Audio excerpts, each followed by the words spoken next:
Hello guys, આજે આપણે બનાવશું સેન્ડવિચ. તો મેં બટેટા કટ કરી લીધા છે, કુકરમાં પાણી લઈ લીધું છે અને બાફવા માટે મૂકી દીધેલા છે. અને જોઈ શકો છો બટેટા બફાઈ ગયા છે. તેને એક પેનમાં લઈ લઉં છું અને છાલ કાઢીને મેશરથી આપણે મેશ કરી દઈશું. જોઈ શકો છો મસ્ત મજાના બટેકા મેશ થઈ ગયા છે. હવે આપણે એક પેન લઈ લઈશું, તેમાં 2 ચમચી ઓઇલ નાખશું. ઓઇલ નાખાઈ ગયા પછી થોડીક આપણે એમાં હિંગ લઈ લઈશું. હિંગ નાખીને થોડુંક જીરું નાખશું વઘાર માટે. અને મેં જે કટ કરેલા છે ડુંગળી, મરચાં અને ટમેટાં તે નાખી દઈશું. અને એને આપણે મસ્ત રીતે થોડું હલાવી લઈશું, મેશ કરી લઈશું મસ્ત રીતે.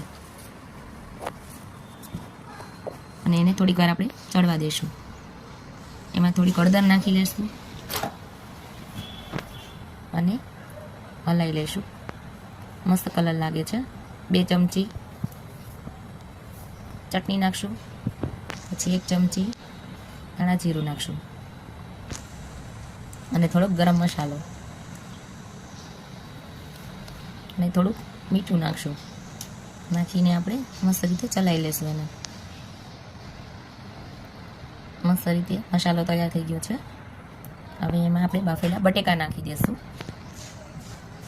બાફેલા બટેટા જે મેશ કરેલા છે તે નાખી દઈશું આપણે અને મસ્ત રીતે લઈ લઈશું એને આપણે. જો મસાલો રેડી થઈ ગયો છે ગાઈઝ, મિક્સ થઈ ગયો છે બધો. અને એમાં આપણે થોડા ધાણા નાખી લઈશું ઉપરથી. અને મસાલો રેડી થઈ ગયો છે, સેન્ડવિચનો મસાલો. હવે લઈ લઈશું આપણે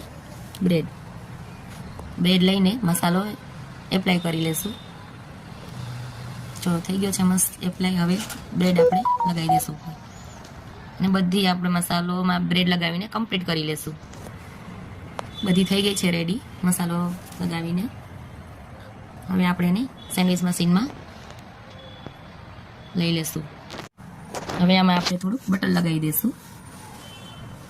તો રેડી છે આપણી સેન્ડવિચ. લાઈક ને શેર કરી દેશું.